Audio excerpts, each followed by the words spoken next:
Melling, who plays Malcolm.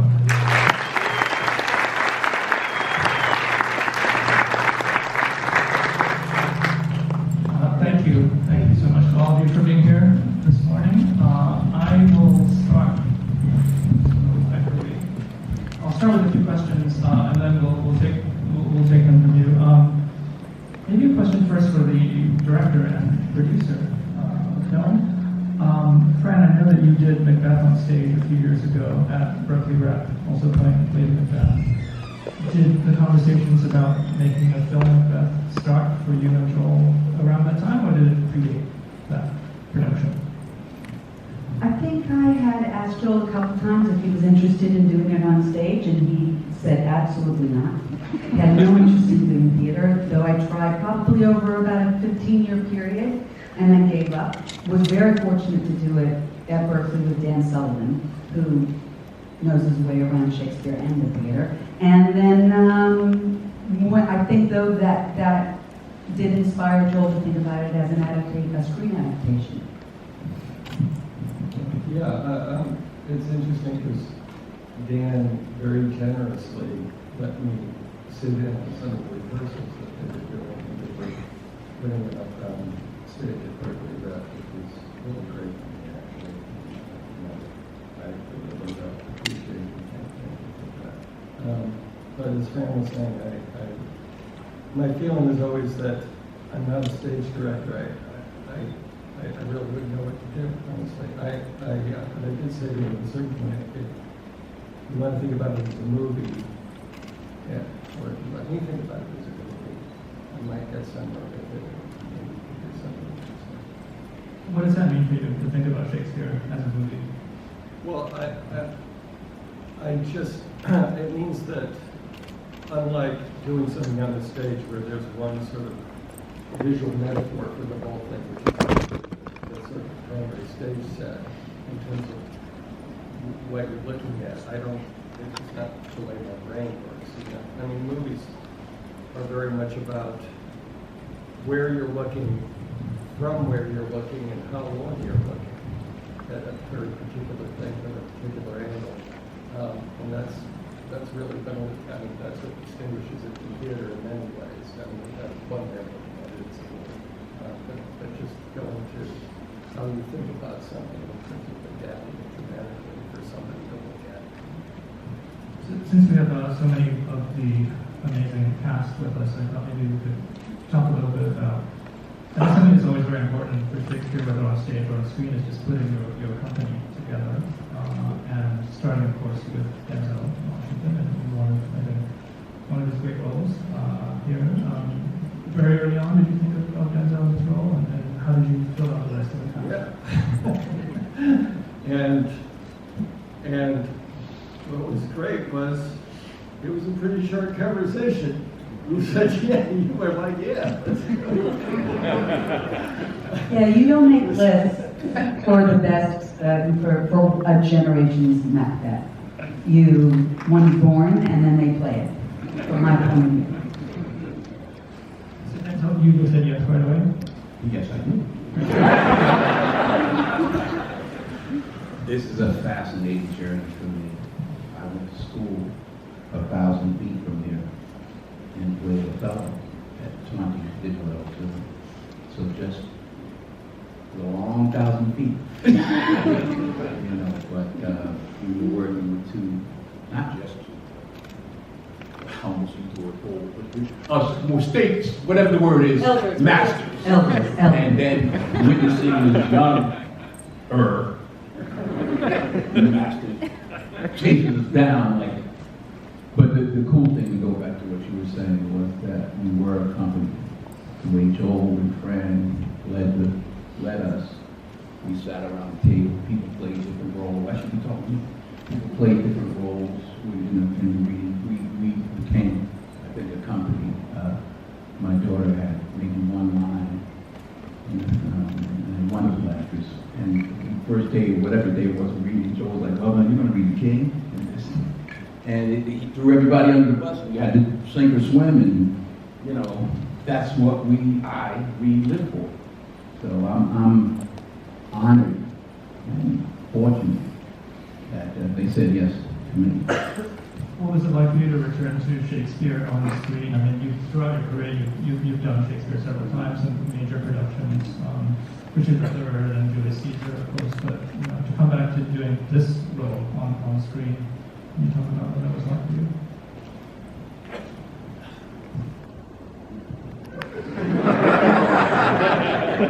That's how it was. It's the ultimate challenge, it's the ultimate reward. And,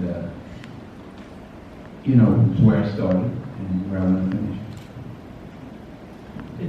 It's a very, I think, very diverse group of actors in many ways, not least in terms of their backgrounds. I mean, you have American actors, British actors, you have people, you know, who have a lot of theater experience and people with less. Can you talk about just harmonizing all of that? Was that a process of rehearsing or? I'm sorry, was that? Just the process of rehearsal? Oh, right. It's really true. And there was, you know, we had Brendan, who is Irish, and Harry and Bertie, and Alex Hassell, who played Ross, who were, And Kathryn Hunter. and Kathryn, right? All coming from England. And then pretty much the rest of the cast, all American. So you had this, you know, it's very interesting because we were all working with Kate Wilson, who's at Juilliard here.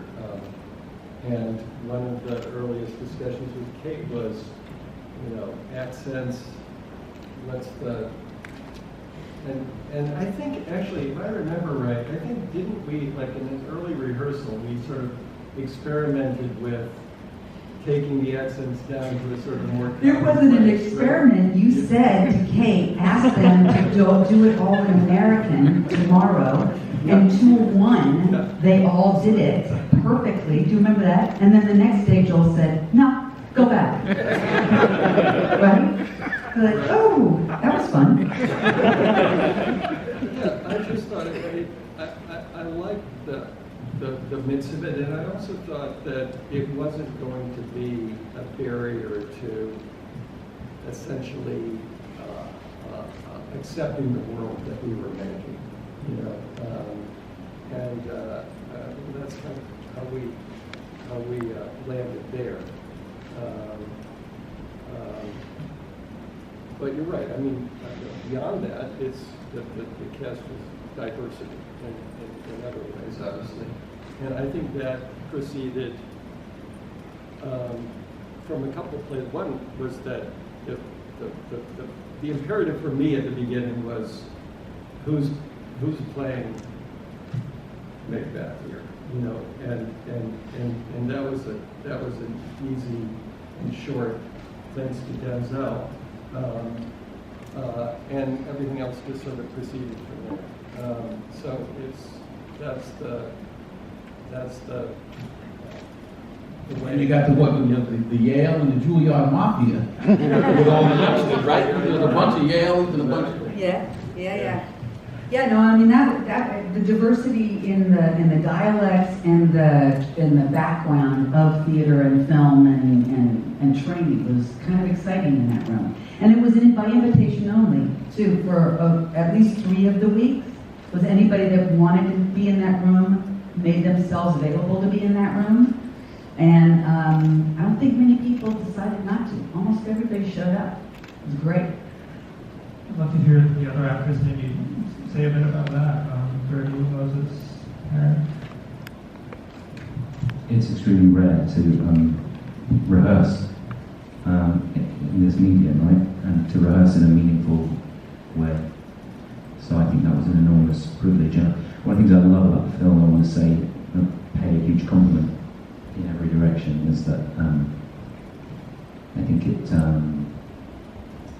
pays homage to both the cinematic and the theatrical traditions that this play has sat in. And but I find it's a kind of vocabulary that is both. I feel like I'm talking about dialect. You want the play to to be heard through whatever you're doing, right? You want to sort of put a layer in the way, and I think that's what's so amazing. I remember Joel in rehearsal talking about the aesthetic, and I was sort of drilling him, trying to figure out what the thing was, and he used the word sculptural, and very few other words, which is his mode, right? You know, it's quite hard to get him to commit to saying what it was, and that was very useful. But what was clear was that it was about taking things away and getting out of the way of the play. And when I watched the film, that's very much the impression I had. It's very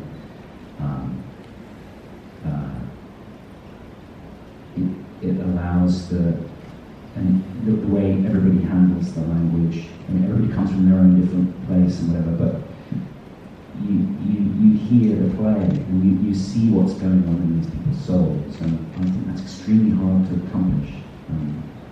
And I'm sure that having time in a room together to sort of marinate in the world of the play is key in that. It was a real privilege.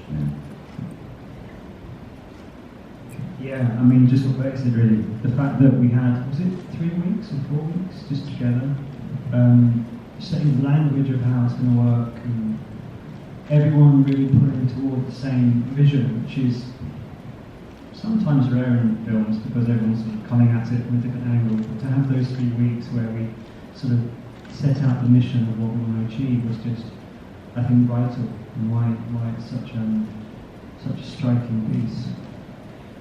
I think one of the biggest blessings for me in this process was just being in the room and watching. I think people wait their whole lives to be in rooms like this one and to be in rehearsal, and it's like finding out everybody poops. You know, like watching them, like being I'll be back. you know, like watching them be in rehearsal and figuring it out right in front of me, and me very much just not wanting to fuck it up, you know? But them just so free and so graceful in it. It just was a privilege. Like watching the movie back, like I came on set a lot of days when I wasn't working just to watch like the archway scene. I was like, oh, I was right there outside the arch, like watching that happen. And I feel so blessed that like 50 years from now, when like a class of students is like watching this movie, I get to be like, you know, I was in the room. It's a beautiful thing. Denzel and Fran, you refer to yourselves as elders a bit ago. I think that's one change from what we usually see in Macbeth productions in films. You know, I think when Polanski made it in the 70s, he co-wrote that with Kevin Tynan, and Tynan actually said in the piece that he didn't want the actors were in their 20s, and he thought that was because he didn't want people who were quote too old to be ambitious. So, and I think this is an interesting change that alters the dynamics of the story. I wonder if you, of the actors, want to speak to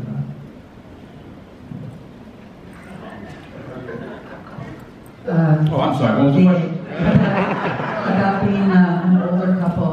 Well, you know, part of what Joel and I talked about really early, because the first thing I ever did, the first thing that got me hooked on wanting to be an actor for the rest of my life was the sleepwalking scene from the tragedy. And I did it when I was 14, and then so I've pretty much been practicing and rehearsing for it for 50 years. So I feel like it kind of had a faded inevitability to it, and that it ended up being sculpted in this way seems absolutely perfect. You know, at some point we have to talk about the ceremony that we had for our 4 elders that used this film as their punctuation point on their film careers. Remember when we had them kneel before us? Yes, that's right. We had 4 colleagues. That's right.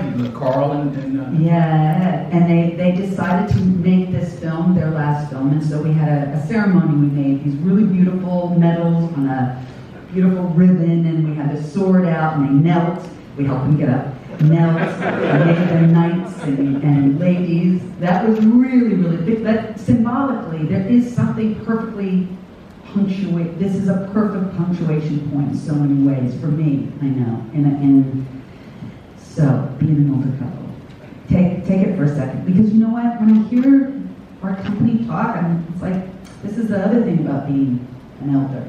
I just get choked up over and over again. I can't believe we did this. It's bad.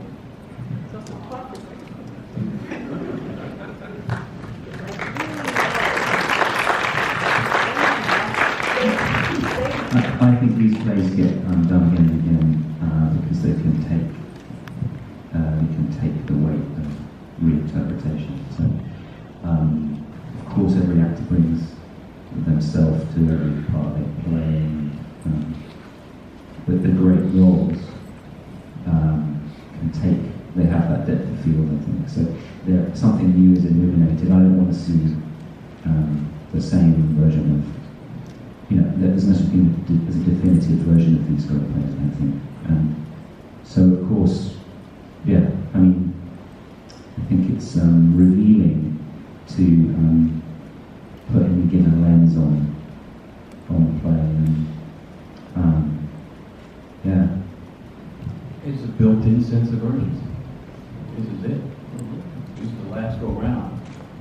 And they've been stepped over by the king, and they want it. And we understand. And we understand. You might think, oh, maybe they don't understand. But guess what? We understand. Because when we first talked on the phone, Denzel and I, it's our own private conversation, but what we both understood about each other, that there's always been a fight. We fought it as gracefully as possible, but the fight's never going to be over. So, we brought that to it. We still knew how to fight.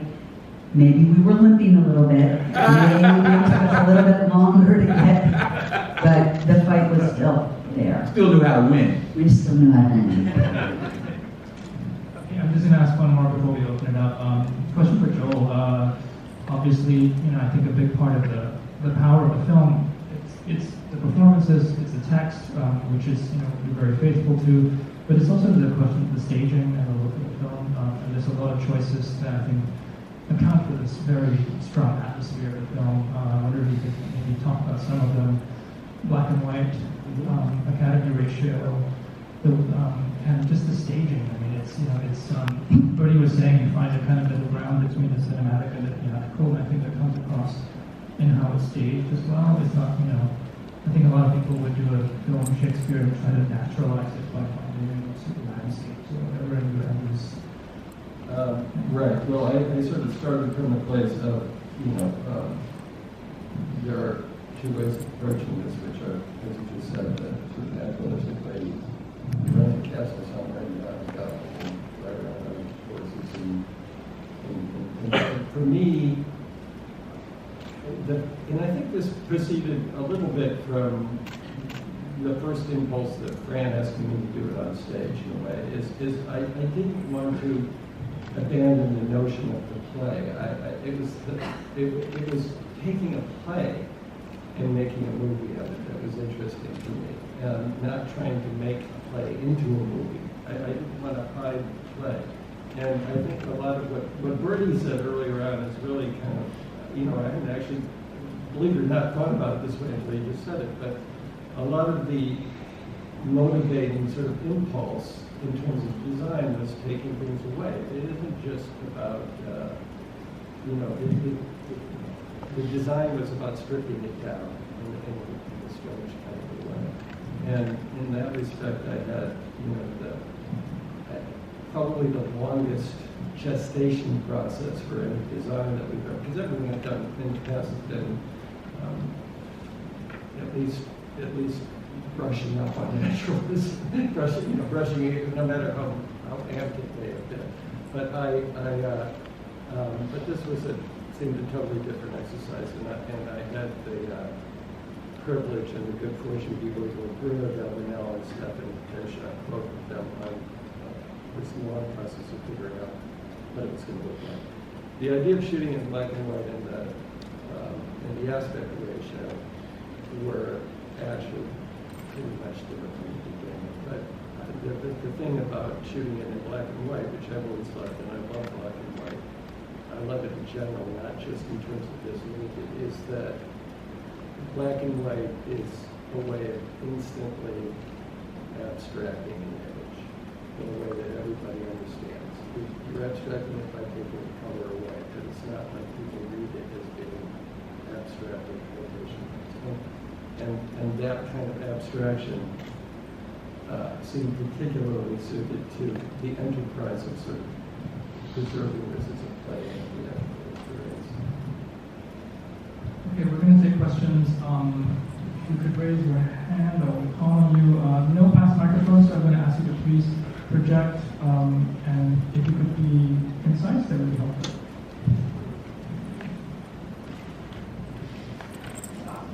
Hello, everybody. Congratulations.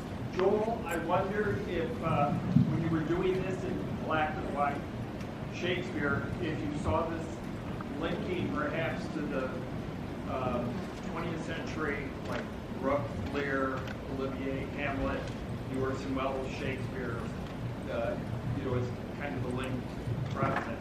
Yeah. Sorry, I should just repeat that, right? A question about shooting in black and white, and whether there was a connection with Wells, Brooks, Olivier, I think you mentioned? Yeah. I mean, there are, there's Wells also did a film of this play, The Chimes of Midnight. There's a particular, very beautiful movie.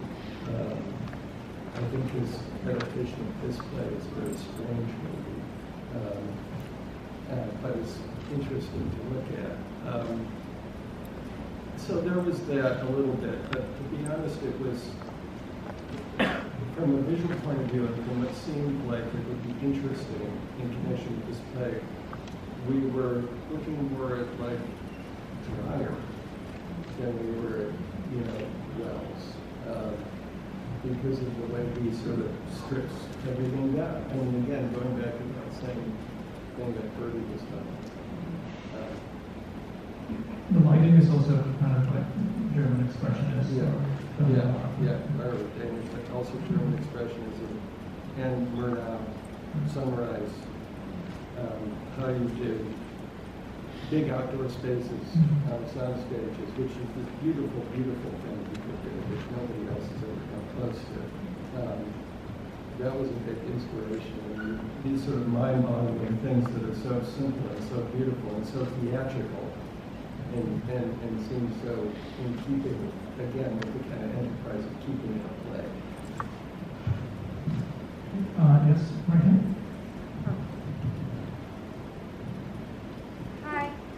First of all, congratulations. Wonderful film. So my question is for Francis. So you mentioned that you have played Lady Macbeth so many times during your life. I was wondering if there's something new you find in her each time, considering she's such a complex